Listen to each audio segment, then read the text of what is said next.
What is going on, Military Cashflow family? Today it's going to be we got a great guest. We got the third member of the team on. We've talked a lot about him, but first off, what's going on with you, Mike? How you doing? Man, I'm doing well. You can see I've been working on the studio setup, so I got a little glowing lights in the back, got a little filler lamp light, something here. Trying to step up my YouTube quality game. You got the power of the glow, man. Like you are the last dragon. I don't know if anybody catches on to that one. Bruce Lee. Yeah. I don't know. I don't know if that's Raya or if that's like I don't know. But yeah, man, I'm chilling, man. The loan side of the house is going well. So again, for anybody who's out there looking for hard money loans, and when I say hard money, it's really institutional for LLCs and investments all across the nation, fix and flip, you name it, multifamily storage centers, retail center, all that good stuff. I got you guys. But it's going really well. Getting that kind of off the ground a little bit. And yeah, man, I'm excited about today's episode. What about you, man? What's going on? Nothing much, man. I'm excited about today's episode as well. I am gonna go out on a bike ride with my kids. Both of my kids learned how to ride two-wheel bikes yesterday or the day before yesterday. So now I'm like, we're really pumped up. They're turning right and they were able to kick off by themselves. Little small wins, man. Little small wins that make you proud as a dad. You know what I mean? Yep. So it's really, really cool. I love this. So now my wife and I have got to go get bikes. So we can actually go on family bike rides now. So it's going to be nice. Pretty fun. Before we usually do the scooter rides, but now we're onto the bikes, big boy toys. But yeah, man, that's pretty much what's up with me. Real estate front going, it's still going pretty passive. No real issues there. So loving that. I'm working through I did close last week on one of my 4 units as far as refinancing. So that'll save me about $160-$170 a month, or paying less in for pity. And then so that's awesome. And then finishing up my next refi with you, just waiting on the appraisal. I think that's happening in a couple of weeks. They're backed up. So that I'm looking good on that one. So I'm excited about that as well. So real estate's going well. No real issues there. Just outside of that, just living life.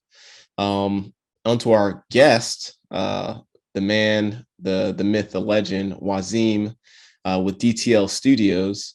For those of you guys who don't know, he is the person that does all of our social media. He edits our videos. He and his team do that stuff for us, and it's pretty cool, man, because when we first started working with Waseem a couple of years ago, I specifically remember asking, hey, what are you trying to build to? What what are your goals? What are you looking to do? And we talked about it, and he's like, yeah, I want to build out a team, I want to grow to this level, and I want to do this.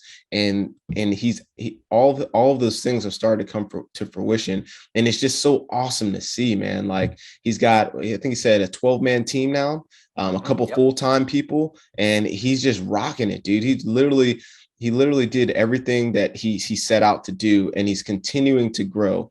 And it's just awesome, man. I just love it, Mike. Yeah, man. I can't say enough about this guy. I've got 3 pages of notes, and for those who watch the videos, I'm always taking notes when our guests are speaking. I've got over 3 pages of just solid gold, man.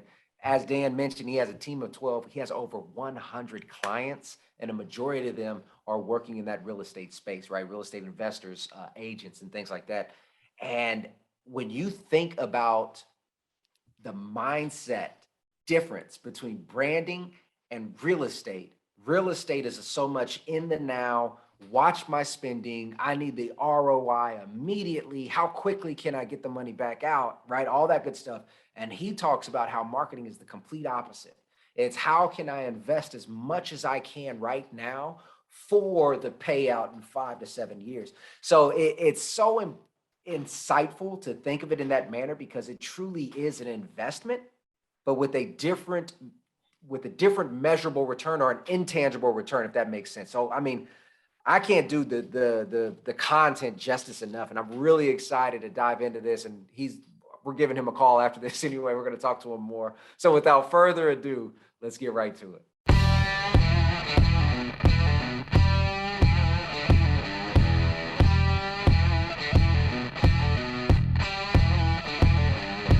What's going on, Military Cashflow? Today we got a special guest. We got the man, the myth, the legend, Waseem is in the house, and I know you've heard us talk a lot about him. Without further ado, let's go ahead and get into it. Hey, Waseem, can you please give us a little bit of information about yourself, who you are, where you're from, and a little bit about what you do? All right, thanks guys for having me. 100 episodes later, it's good to be on the platform. So a little bit about me. I'm Waseem. I'm from Cape Town, South Africa.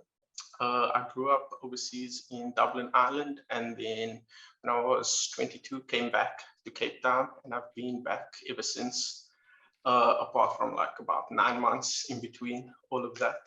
Right now, I run a content creation agency, and we specialize in real estate and real estate teams and just everybody that's basically in the real estate sector with marketing, social media, and advertising. Yeah. So This is dope, man. He's man, been everywhere, guys. Yeah, I know. We stepping over each other, yeah, man. But he's been everywhere, guys. But this dude, when he says content creation agency, man, this is something that we use often. We always drop his name in the episode, but he doesn't only help us. He helps, I mean, now hundreds of real estate entrepreneurs, investors, and everything else really build out their brand and their personal image for what they want their business to be. So I want to dig into that a little bit about how that journey kind of started for you. You know what I mean? Like, what was your background? Like, did you study something in school? When did this start becoming a thing for you? So my background is in post-production, right? So that is video editing and creating videos. I studied creative digital media, and that's what my degree was in. And after college, I started freelancing as a documentary editor for a TV station that I had interned with while I was in college. They just kept giving me work. And then when I moved back to South Africa, my first job here was for a corporate company.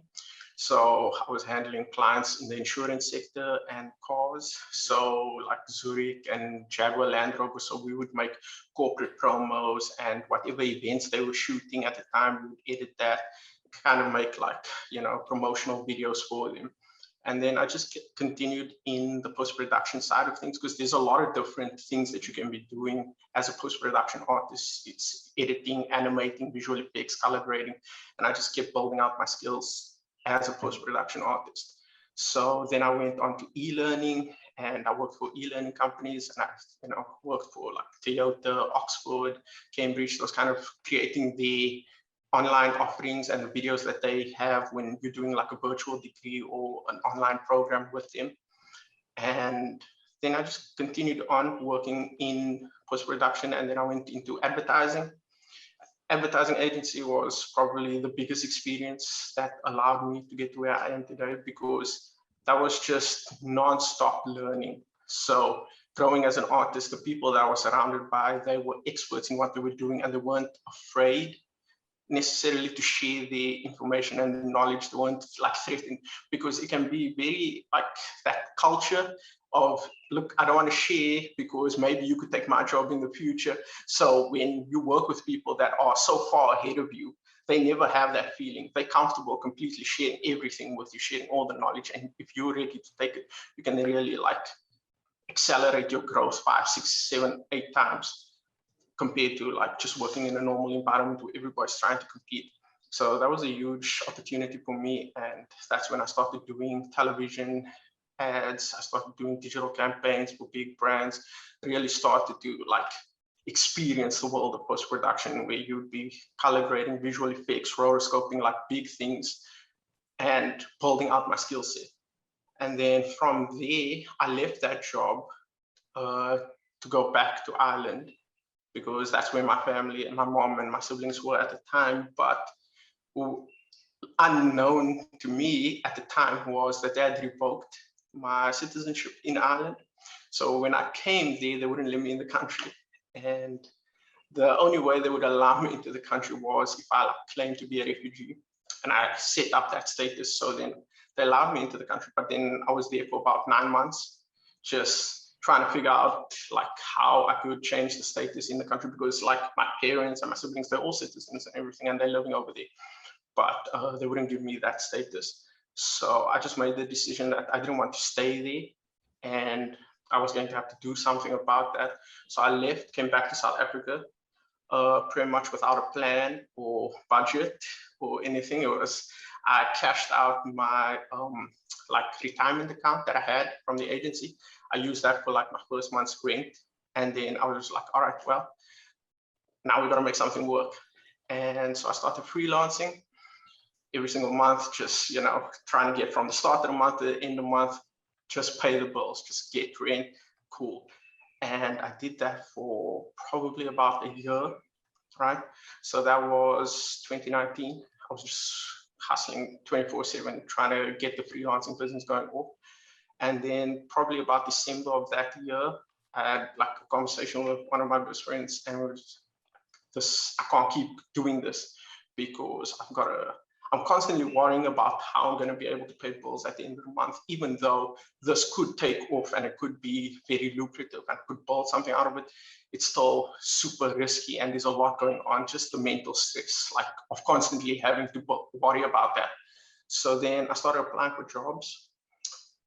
January, got a 9-to-5 position. So it started that in February. So then from February 2020 to about September, I basically worked like 100 hours a week. Just wake up early in the morning, work out, do the freelance, manage all the clients thing, do the 9-to-5, which was at the time, luckily for me, they had super flexible hours. So I worked 10 to 6. Finish there at 6, send all emails, messages, deal with clients so that they always feel like I'm online. Then come home, work on freelance business, and I just kept building that out. And I started hiring a few freelancers at the time, and they started helping me and started building that kind of the side of the business out. And then September 2020, I had my first full-time employee. Quit the 9-to-5 the next month, October. I went full-time into the business, and then since then it's just been non-stop building content, creating advertising, marketing, and I've been able to grow to now the point where I've got more than 100 clients. The real estate division is probably the biggest sole focus of the company, but we also work with a lot of different brands. So we create YouTube content, social media content, advertising content, e-learning content, you name it, from a post-production standpoint. Everything that I had in my career, all the experience and the different jobs that I had, and I brought that to the company, and now we offer those services. And it's just been nonstop from there. Yo, bravo, man, bravo. So you gave us the full rundown, right? And now let's unpackage some of that. One thing that I really took away, the main thing that I took away is, you went and you got the experience. You worked for, you did the 9-to-5. Well, one, you went and educated yourself, went to university, you went and did some internships while you were there. Then you went and got your career to apply those skills that you learned, sharpen those skills, right? And then you did the hustle where you did both at the same time, 9-to-5, and created working, the side hustle at the same time, until the side hustle became the main hustle, right? And now you're living off the fruits, and you're continuing to build that side hustle as well. And I commend you so much, because a lot of people aren't willing to take that route. I mean, when did you go to college? When did you start the journey in college? What year was it? 2010. So we're talking, and it's 2021 right now. So we're talking about really about 11 years worth of kind of grinding and working towards a goal, right? So, and a lot of people aren't willing to take that route. A lot of people are just trying to, hey, how do I get there tomorrow? How do I build this business tomorrow? And it's not really trying to take the time and the steps necessary to really do it the right way. So I really commend you about that. But let's take it back to the mindset of 9-to-5, working the 9-to-5 and building out the side hustle, and how you kind of like navigated that to make sure that, you're doing both and you're still staying focused regardless of how long it took. Because I think that key piece is the hardest piece for most people to overcome, to stay motivated through that time period. What were you doing there, and what was keeping you motivated? I think, this podcast covers it a lot. Motivation, comes and goes. You can't rely on the motivation, right? You've got to have that why that's actually going to get you out of bed. And for me, that why was probably two things. One, I had a lot of debt. So at the end of the day, you got to pay bills. And then two, I think the first month that I was working the 9 to 5 and running the business, that was the most money I'd ever seen. Like in my account, I was like, God damn, it's a lot of money. So I realized that, listen, if I can do this, like mentally and physically, it wasn't feasible to maintain that for a year or 2 years. I knew I couldn't maintain this for too long, but I could take advantage for as long as I could of it and, get as far ahead as it would allow me. So that was just the real like why for me was, look, you got to get out of there. You got to kind of build like a runway, because I started freelancing without any runway, without any safety net, without any of this. So it was just like, listen, let's do things a little bit backwards. Now let's start building this runway, build the safety net, build the system, build the kind of business out to where now you can, okay, transition out of the working like 100 hours or something and, maybe do a little bit less. So for me, I knew it wasn't feasible from the start. But like, again, I just had a conversation with my best friend. I was like, listen, if I can do this for 6 months, the amount of money I'm making right now can clear like 70% of my debt and give me this runway, and I can start investing as well. So I started investing in the stock market as well. And I made some, at that time, that's 2020. So pretty much anybody who invested like March of 2020, which was the month after I started making a serious amount of, like, I just put it all into investments. I was like, okay, I've got to focus, pay just enough to get by, pay the bills, pay the debt, but try and invest as much as possible. And I did that. And now, like last month in August, I cashed out one of those investments, and that was a 9x return on that investment that I made last year. So it was just knowing that, listen, you can't do this forever, but you can set yourself up to a point where you don't need to do it forever. I think it's extremely important that, everybody needs to rewind and listen to that again, because the mindset of understanding that the grind is necessary for a short amount of time. Yeah, you can't sustain it, but you are willing to put that energy in. Now, you talked about the growth that you've had throughout your entire journey, switching from those different types of components when it comes to media, digital production, post-production, all these things. And even how your mindset shifted from the time that you had to move back to South Africa to before you were actually standalone in October 2020, where you could quit that full-time job. I think that growth is kind of understated a lot of the times. Just to like Dan's point, it doesn't happen overnight. It takes several years to really accomplish that. When you said that this is going to be a question about your mindset about money, you said that at the time when you had saw it, it was the most money you had ever seen. And now, although it's been a short amount of time, how has your mindset around money changed? And it can be anything. It's really just a free flow question, but I'm just curious how your mindset around money has changed from a child or even as a new entrepreneur to where you are now. I think mindset wise, I've been a lot more diligent about it. I used to just spend and not care. Like, for me, a sale used to be a sign of like, oh, I'm cheap, I can't afford it. Like, I need to buy it full price, because like if I buy it on sale, then I'm cheap. Now it's like, hold on a minute, we need to check, what are we doing? How much are we investing? How much are we spending? Like, for me, I think another topic you guys cover is like lifestyle inflation.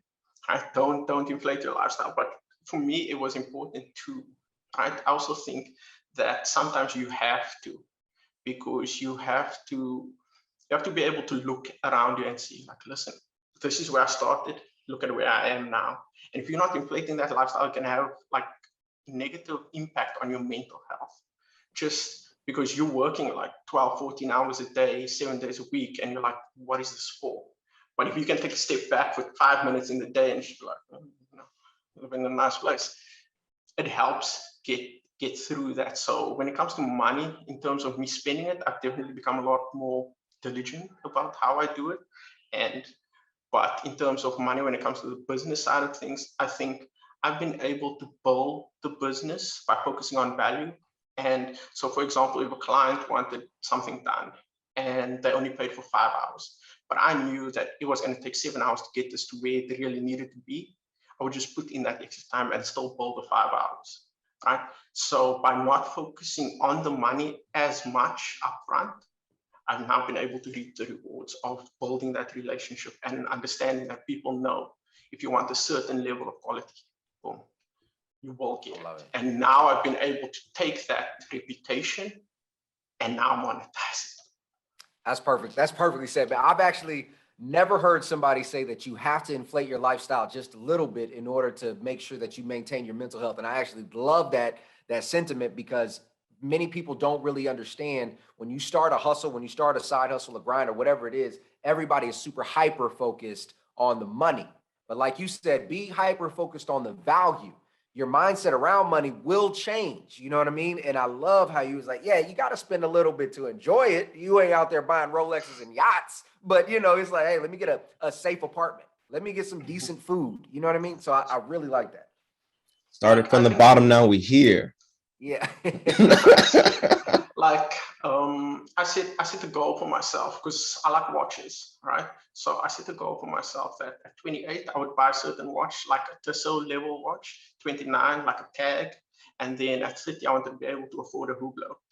And like that's an expensive watch when you think about it. But by having those little goals and having those material, like, okay, listen, you got to focus on that, and then being able to afford it. You're like, okay, well, if I keep working like this and this is what I get, yo, let's do 200 hours. And it makes that hustle and that grind and like putting in all that work, it makes it enjoyable, to be honest, because you're seeing the results of it, you're seeing the fruits of it, and you enjoying it. It's not, I gotta work and now I've gotta invest all of this and I'm gonna wait until 20 years time and I can pay it. No. I'm living for today, but with that mindset of also, listen, make sure you're investing and, you know, live for today because you might be alive tomorrow. So what about tomorrow as well? So I have like certain goals that can push me there.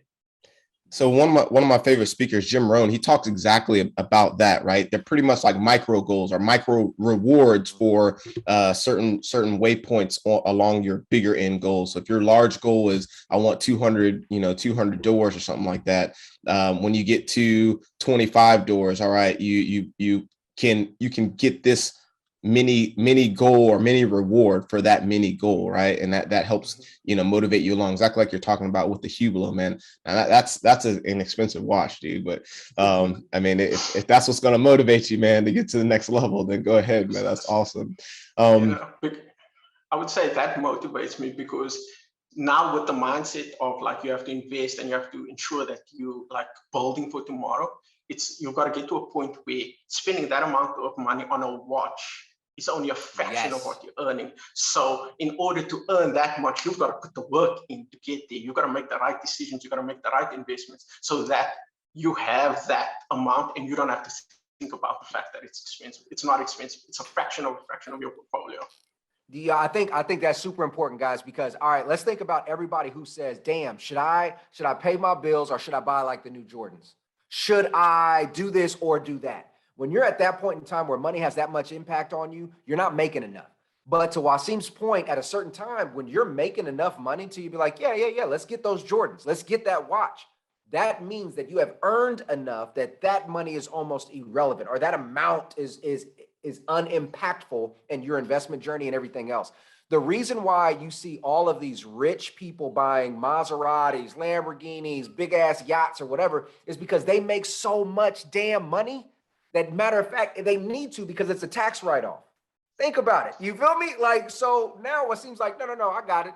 This is a marketing piece or whatever, which we're about to get into marketing here. But you got it. That's a whole different mindset, guys. You don't have to stunt for society. Make your money, grind, hustle. And now you know what? You can stunt out of necessity. And there ain't nothing more powerful than that, baby. Speaking of mindset, Waseem, because I want to talk to you. Mentioned something right before we got on here, and you said that you have over 100 clients, and a majority of them are in the real estate world. And most of our clientele, or most of our audience, is real estate investors, real estate professionals.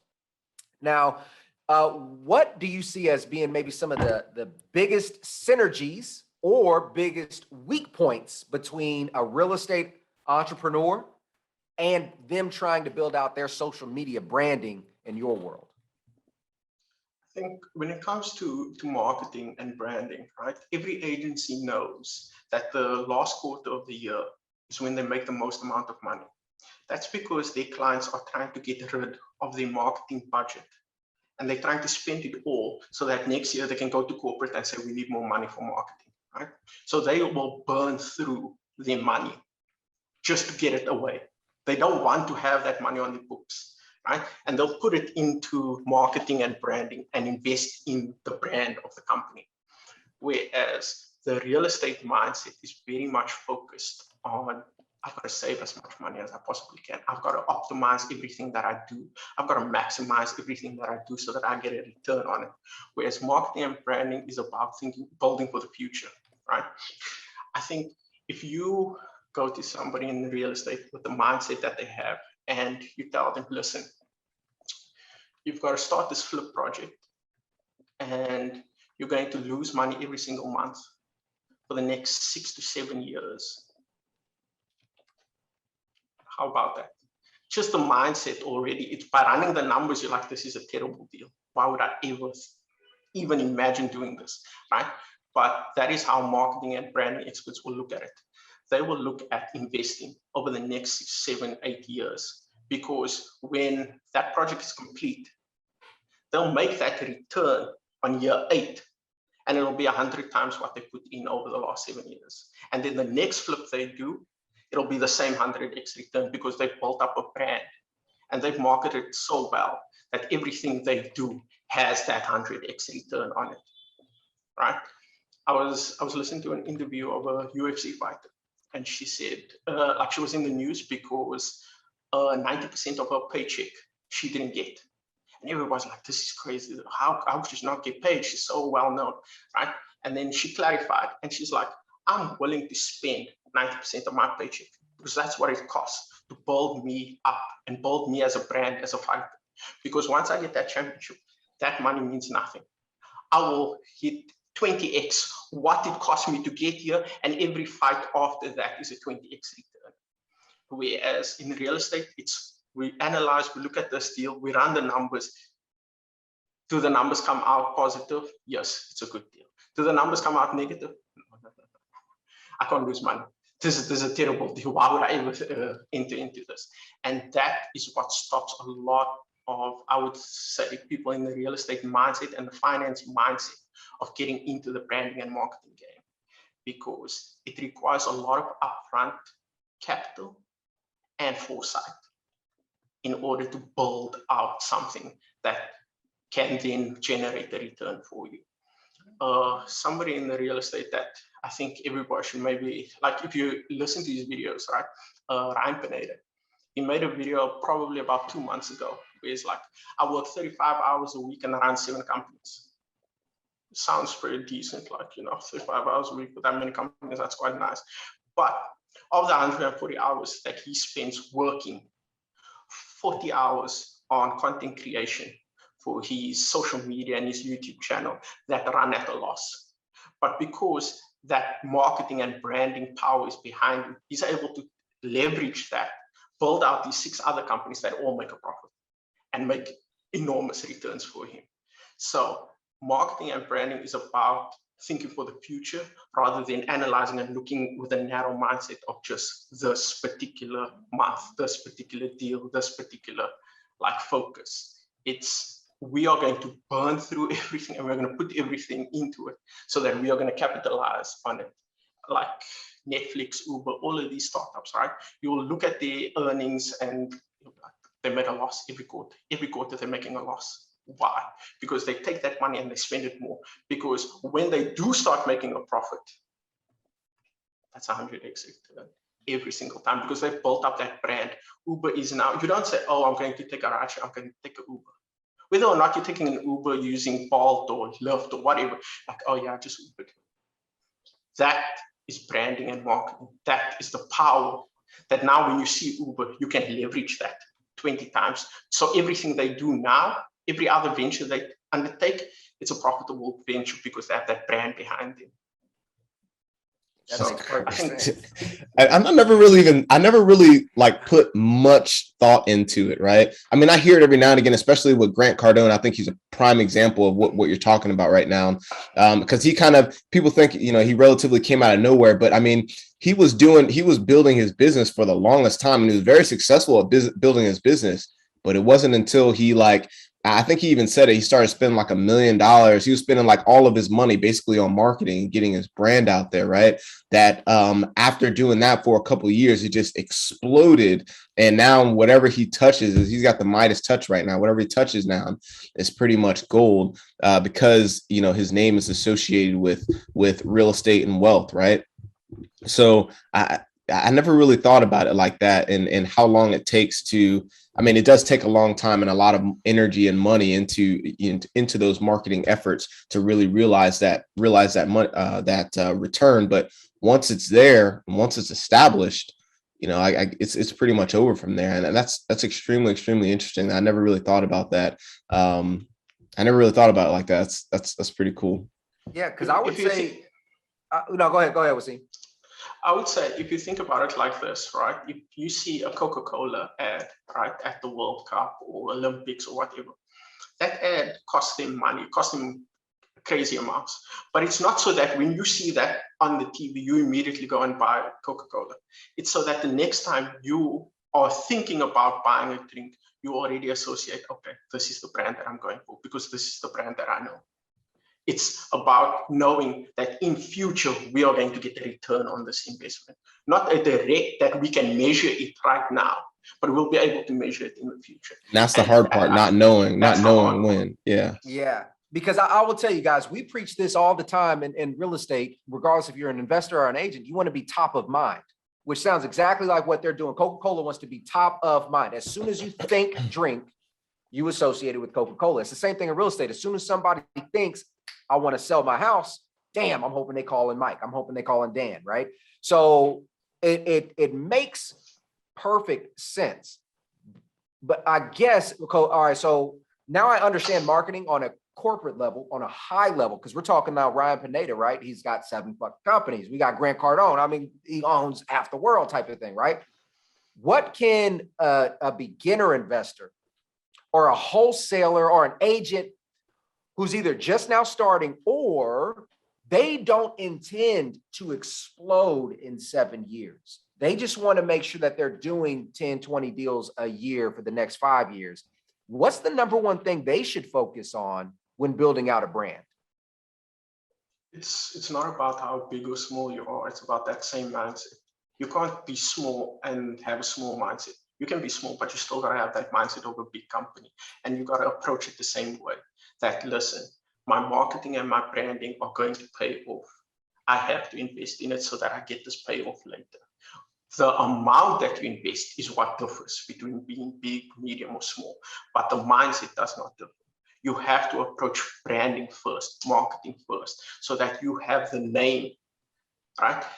We spoke about Grant Cardone. If you hear the words cash is trash, you know exactly who that is. Mm-hmm. Right? You know exactly, nobody needs to say anything about 10X or Grant. No, you know exactly who that is. That is what you have to focus on. What is it that makes you and your brand unique? And what is it that people are going to remember you for? And that is what you have to focus on. You have to understand what it is that you are looking to get and who those people are, and then build out a unique value proposition to them. You have to be unique. That is, everybody talks about being authentic online, but very few people actually are. They look at what's working and then they try and copy it. But if somebody else comes along and they start, cash is trash, you're gonna be like, you're just copying this guy. So you've got to now you can take the same mindset and whatever he's saying, but you've got to find another clickbait word to kind of use so that you can be associated with it. And that is important. I don't think a lot of people take that time to focus on what is it that my business is, who is it trying to speak to, and what's the best way to speak to them. Jeez, yeah, man, I like it. So kind of what Mike was talking about, and what you guys are both talking about. That the investment doesn't have to necessarily be monetary, right? I mean, you can put a huge investment in the time. What do you recommend? If you're starting off on a budget, if you're just starting, right? You clearly don't have the money, right? Have enough money, so you've got to invest the time. What are the things that you recommend they be doing to actually build that brand, and how they actually go about doing that? So I'm glad you touched on time, because I think that is the other big obstacle for the real estate and finance mindset, right? That mindset means that you need to optimize everything that you do. You need to automate so that you can, be passively involved. When it comes to branding and marketing, that's the exact opposite of what you need to be doing. You cannot have somebody else run your brand for you. You have got to show up. You have got to be out there talking on the YouTube videos, on the Instagram. You have to be front of mind. You can't have, like I see a lot of people right now, they understand that it's important to have real content on Instagram, but they don't want to film themselves. So they pay somebody else to film the reels for them. But the thing is, they are not building an attachment with you and your brand and what you are saying. They're just seeing somebody else there. That person does not relate to you and your brand and who you are and what you're saying. Right? And that mindset of I have to optimize everything, I have to automate so that I'm as little involved as possible, is counterintuitive to building a sustainable personal brand. And that's the hard part. That is the hard part. So with that in mind, right, knowing a lot of real estate investors are trying to optimize their time, and which they have very little of, right, because they're doing the side hustle thing that we talked about earlier as well. Where do you recommend investing the little time that they actually do have to optimize it the best way? Or is it, hey, you just can't do it at all? Either focus on the brand or focus on the business, generating enough income until you can, kind of take the Grant Cardone route, because that's exactly what he did. Worked on his business hard, started generating money. And then he was, because he had his money and he had his passive investments, now he has plenty of time to literally that's literally what he focuses on right now. Only content creation, getting in front of the camera. He has the camera crew doing everything, capturing everything he's doing, and has them putting out the brand. So how do you go with that? Which way to go with that? It's not that you don't need to optimize what you do. Optimize everything else. Right? So if you're spending 5 hours a week cooking, maybe optimize somebody, get a meal prep company or get somebody to cook for you. Those are the things that you can optimize, the things that don't relate to your brand, so that you have that time, right? If you're side hustling, okay, how much of that side hustle is taking up your time? Right? Look at that side hustle, break it down and see, listen, okay, maybe if I had a transaction, I could leave that to them. Maybe if I have an assistant, I can leave this to them. Focus on being able to free up your time for branding. Don't focus on trying to automate the branding, because you can automate everything else around you, but you can't automate that. And that is the problem that I see. A lot of people focus on trying to automate that part of it, and then it falls flat, because it's not an authentic brand. Nobody wants to really communicate with you. You're not addressing the view. Maybe you have like 2K views on a video, but nobody's built a relationship with you. Nobody's built this connection with you. And that connection is what is going to be able to allow you to leverage all your other businesses. Because if you have 2,000, 3,000 people that have built a connection with you, and they care about everything that you personally do, that means anything you do, they'll be invested in. Mm-hmm. So you can't automate your branding, but you can automate everything else around it, right? If it takes you 8 hours to edit a video, okay, you can automate that, but you can't automate the filming of the video. Don't try and pass that off. And that's a mistake that I'm seeing a lot of people make. They understand the need to have that kind of content out there, but they don't want to be the face of it. And by not being the face of it, they are creating a brand that nobody cares about. So at the end of the day, they've wasted that time and that effort trying to automate something that shouldn't be automated. By focusing on trying to automate that, you lose. So you already have to go in with the mindset of, I'll automate everything else around it. but that is the one thing I have to show up for. This is a perfect example of the 80-20 principle. If you guys have not heard of the 80-20 principle, essentially 20% of your activities result in 80% of the results. I know I messed it up, but you guys understand the concept. Basically saying that 80% of what you guys do day to day only actually produces 20% of the results. So when just to Waseem's point, when we're looking at a company, and we coach this all the time to our agents, to our investors, is you have to make sure that you identify your 20% where your time and energy is actually required. Maybe that's not deal analysis. Maybe it's the negotiation, right? Maybe it's, okay, maybe it is the deal analysis because you have an ISA, inbound sales agent, or another person making calls. Right? You got to figure out where your time is and energy is best spent. And so what Waseem is saying is you need to figure out that, hey, your 20% is going to be in branding. And I think this is something that we kind of inherently know.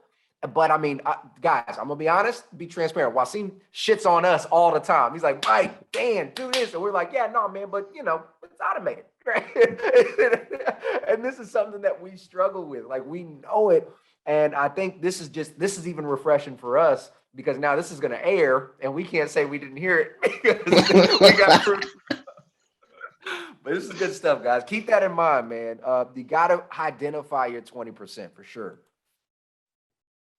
Yeah, man. So you're 100% right. And you guys wouldn't, all the offline conversation that we've had over the couple of years we've been working together, man. Like, Waseem has kind of went into us a couple of times, like, hey, you guys need to make some more videos. Hey, where's the videos at, guys? Yeah, so it's pretty interesting. Let's talk about that a little bit, right? How has it been? Because you mainly focus on real estate clients, and knowing that, right? Like just us. I mean, prime example. How has it been trying to I guess relay that and flip that mindset for real estate investors? And what have you seen work the best? I think just being transparent. So I'll get on the call a lot of the times and people will be like, listen, my social media isn't where it needs to be, or my YouTube channel isn't where it needs to be.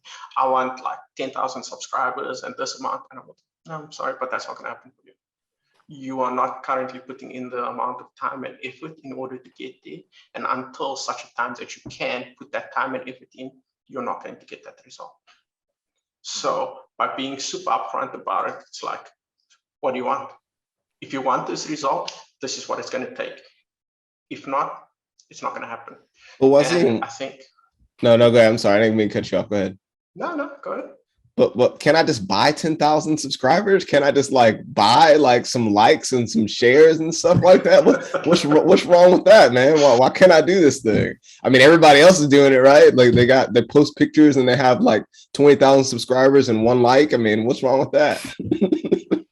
I think that's a great question, right? And to be transparent, so that people realize it will cost you about $80 to buy 10,000 followers, right? And that's probably more expensive. You could probably get it for cheaper.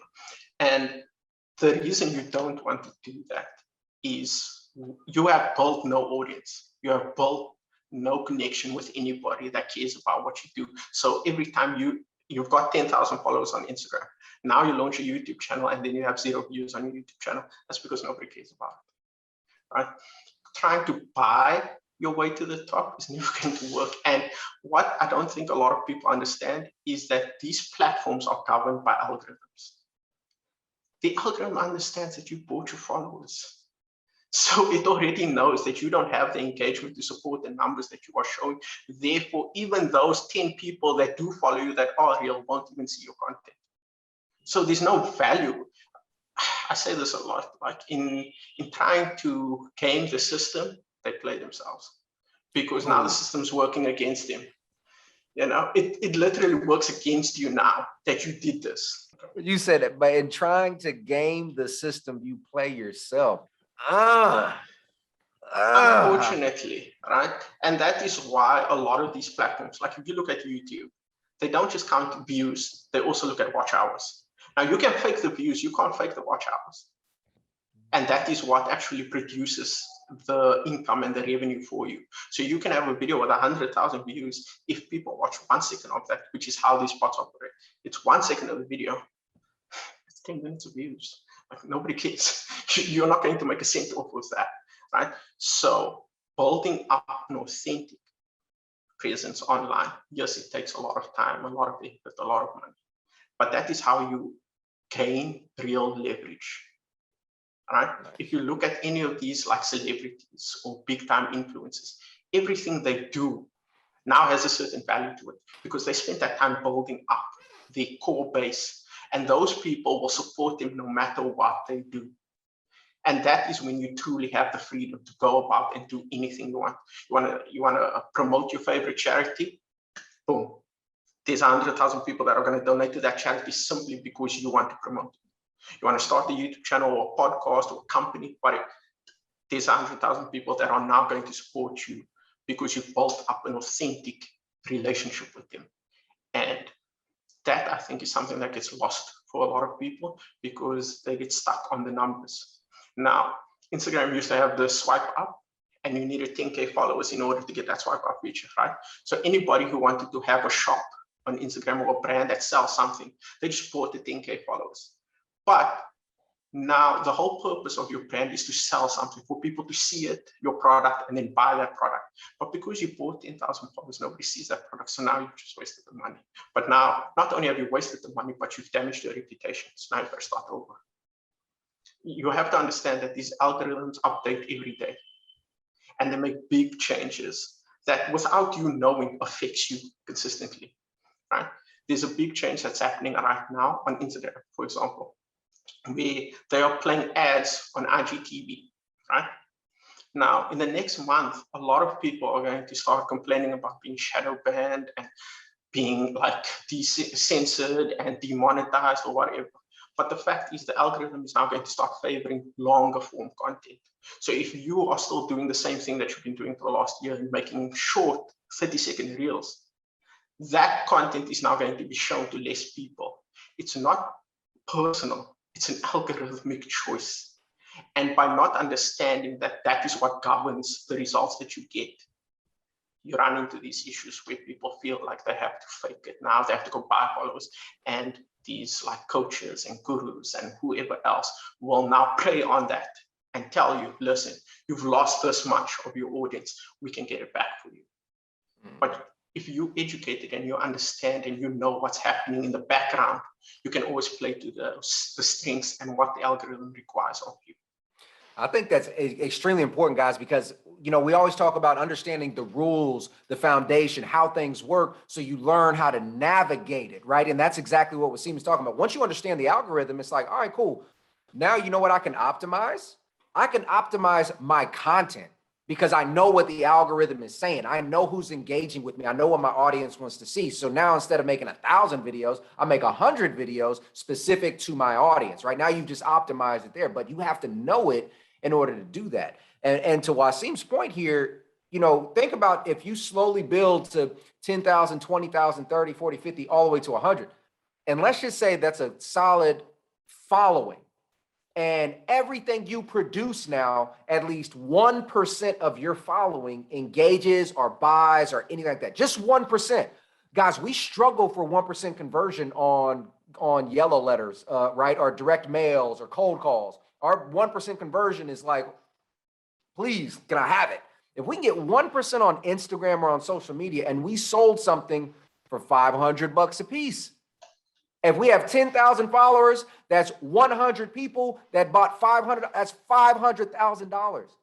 Do you guys see how the delayed satisfaction of building that brand over 6, 7, 8 years that can be recouped in a short amount of time when you have that audience engaged? I mean, it's something that it's, the more you say it and the way that you've articulated during this interview, it's really, you know, I inherently knew it, but now it's like, damn, I know it. You know what I mean? Like, I got it. Now, I did want to back up a little bit because this is a question that I've always struggled with mentally, personally. And then when people ask me, I don't really know how to guide them. You went back and you said there's 2 real things that people need to focus on: building out your brand and then being unique. and authentic. All right, what are some tips, tricks, strategies, tests, anything that you have in mind where somebody can help identify their unique value?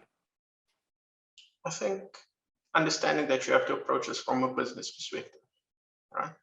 Any business that wants to enter into the market, they need to understand the USP.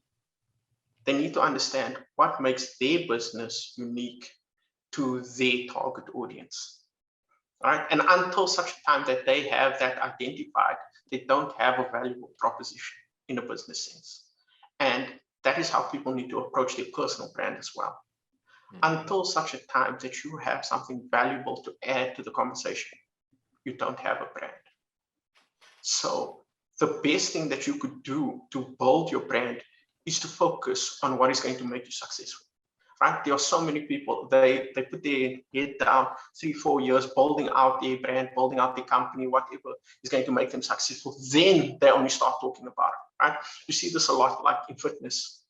Nobody wants to take advice from the guy that's starting the fitness journey. But the guy that's already 9% body fat, okay, we'll take all the advice from him, right? So if you know in your mind that, listen, I want to become a fitness influencer, or I want to have a brand in this market, sometimes the best thing that you can do is just focus on that. Focus on the work itself, not the brand and the marketing. Because sometimes you need to first have that value proposition before you can brand and market it. And a lot of people try and do the two things at once, and they never really take off on either one. I like That's sound advice. That's very, and I think that's the struggle, is because everybody feels like, I think we all feel like we need to have some kind of social media presence, right? Regardless of where we're at in our journey, just like you said, whether we have the value proposition or not. Because sometimes there's value in like showing the journey, right? Oftentimes there's value in showing, hey, look, I'm skinny and I'm going to just keep showing you how I'm getting yoked this entire time. You know what I mean? Until I'm finally at that 9% body fat and, 200 pounds of just straight muscle or whatever, using your example. But I think that is a struggle. That's one of the key struggles of this whole thing is when it comes to marketing and branding, but at the same time wanting to complete your journey, or you're in the beginning of your journey at the same time. I think that is a key struggle. And I think that is the problem with social media and marketing online, is that because that journey takes so long, right? You know for a fact that if you want to do this properly, it's going to be a long journey for you to get from like, skinny Wynn to like jacked. Now you got to start looking for shortcuts. Because you want to monetize from day one, and you want to get the results right now, and you want to be seen, and you want to have the blue check mark and everything. And that is where the problems start arising, by trying to shorten that journey. And a lot of people have become experts in selling the idea that that journey can be shortened. And that is a problem with online. Like, to give you an example, I start the Instagram account, right? I hire a virtual assistant. Every single day, their job is to post real estate memes, right?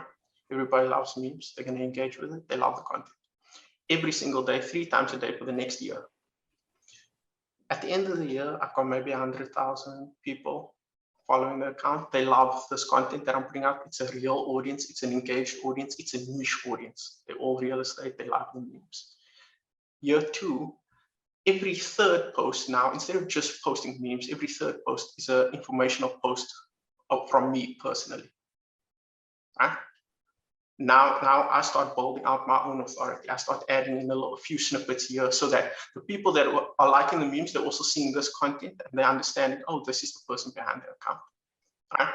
Now I start building up an authority. I do that for another year. Year 3, I archive all the memes.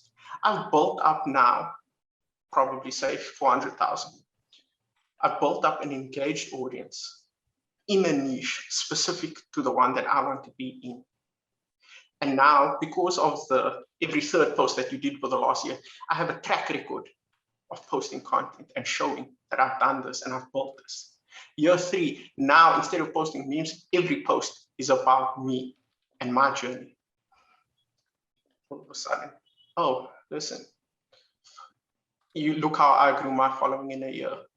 You can do the same.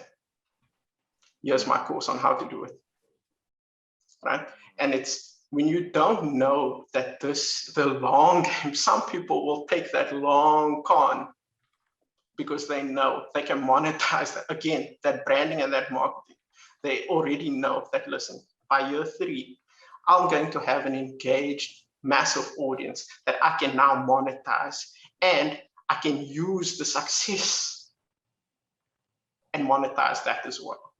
And I don't think a lot of people realize how many people built that, because that is now not cheating by buying your followers or buying your engagement. That's putting the work in to build that authentic, engaged, real audience. But now year 3, it's a little different story. Yo, that's so slick, man. That is so slick.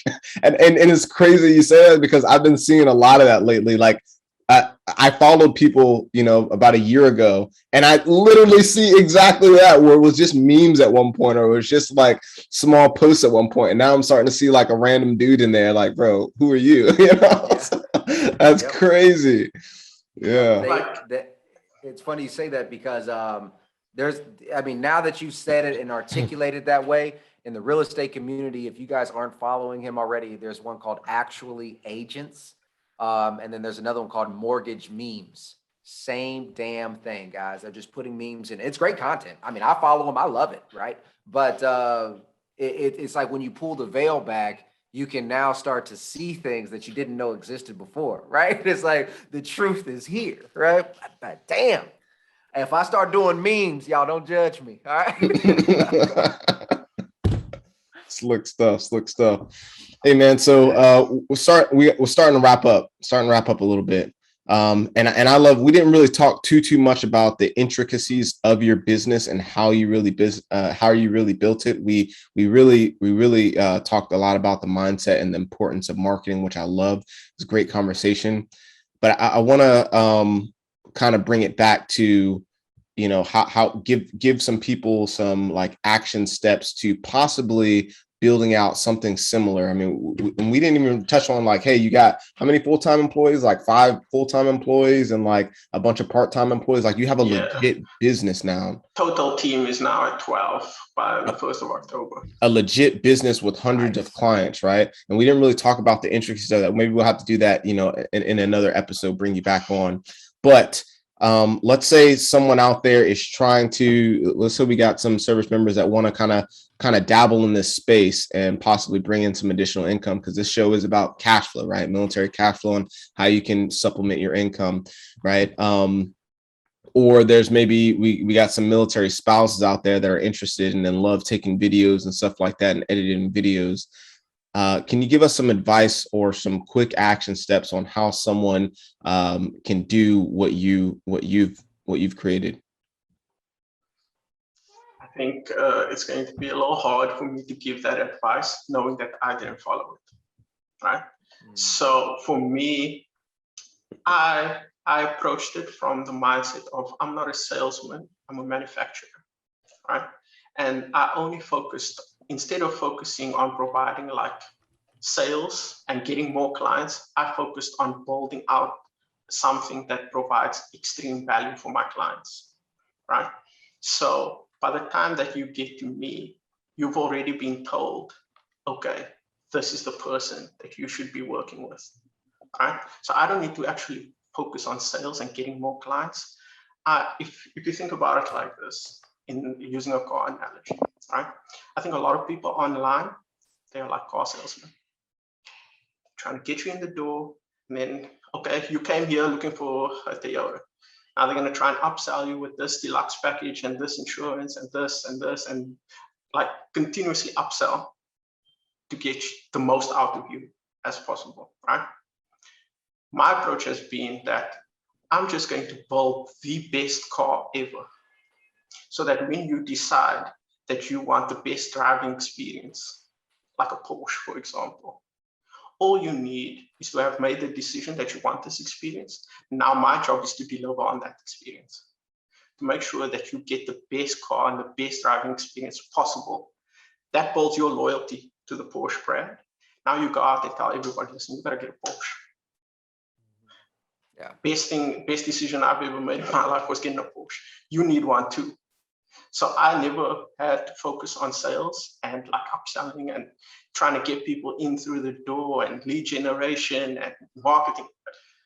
I never spent a cent on marketing. My own personal social media is absolutely trash.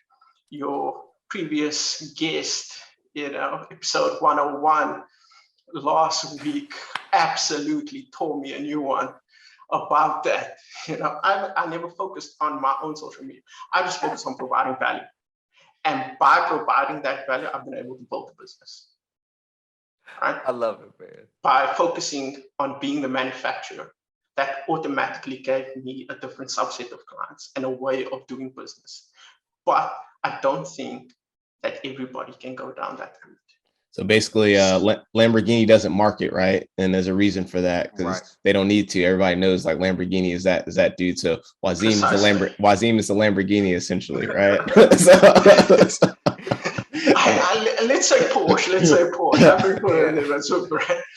Right? And that is again about focusing on being the best at creating something. So if you wanted to get started, then educate yourself as much as possible on how social media works, understand the intricacies of all these different algorithms and platforms, and understand that all this information is actually freely available online. It's not hidden in some course or some coaching call or some value add. Instagram has a blog. Every single thing you need to know about that platform is on that blog. YouTube has a blog. Every single thing you need to know about being successful on that platform is on their blog. The same goes for every other platform. These platforms want you to succeed because your success is their success. Right?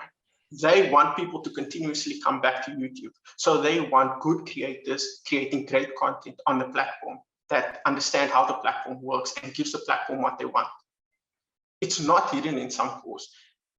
Educate yourself by understanding that, look, this information is out there, and that's where I think step one is just to educate yourself, because the more educated you are, the first client that you get, you need to come with all that education, bring it, show the value that you can bring to them, and from there it kind of snowballs. And I love the fact that you highlighted the value first, man, because if you realize, like you mentioned, Lamborghini doesn't market like that. Porsche doesn't market like that. Hublot doesn't market like that, right? All these people don't really push because they get referrals. They've already built that value, right? And you'll see, especially in the real estate world, guys, there's so many opportunities for you to just mention or ask for a referral. Or if you do a good enough job, people are gonna be like, damn, this person helped me sell my house when I was just about to go into foreclosure. He saved my ass, or she saved my ass. Look, you're going through the same thing. Give this dude a call. Give this girl a call. It's the same concept, right? So now you can apply that to social media too, man. I love that. All right, so now you drop all of these nuggets, man, on building your brand and doing all this good stuff. You know, everybody, this is now our referral platform. Everybody's about to call you, reach out to you. How can they find you? And they can just email me. So it's Waseem, WASEEM, @dtl.agency. I think that's the best way to get in contact with me. If you look at me on social media, you probably won't find that. But that's actually like literally today after this, I'm going to go record a couple of reels because I was, like I said, torn in two. And he's talking about Shelby, y'all. Shelby Osborne. She told me about clowning his ass. You gotta take your own advice, man. You're out there sending us messages like talking about Mike and Dan, where's the videos? Mike and Dan, where's the video? Yeah. I'll take a video of yourself. So yeah, I'm about to start cranking out the social media content, just nice. Keep up with you guys. So yeah. Nice. I love it, man. That's good stuff, man. That's good stuff. Hey, it's been absolute awesome time having you on. Officially getting you on this podcast because everybody knows you. They've heard your name enough times, man. We've shouted you out enough times across many different platforms. So to finally put a face to the name, I'm pretty sure it's pretty refreshing for some of those out there listening. So it's good stuff. Thanks for coming on. Really appreciate it. You got anything else? Any last words? No, thanks for having me on. And, feel free to reach out. Like, if you just want advice or you're struggling with your social media or marketing, whatever, it's an open door, honestly. Excellent. Well, with that said, this is Dan Wynn. And Mike Glaspie signing off.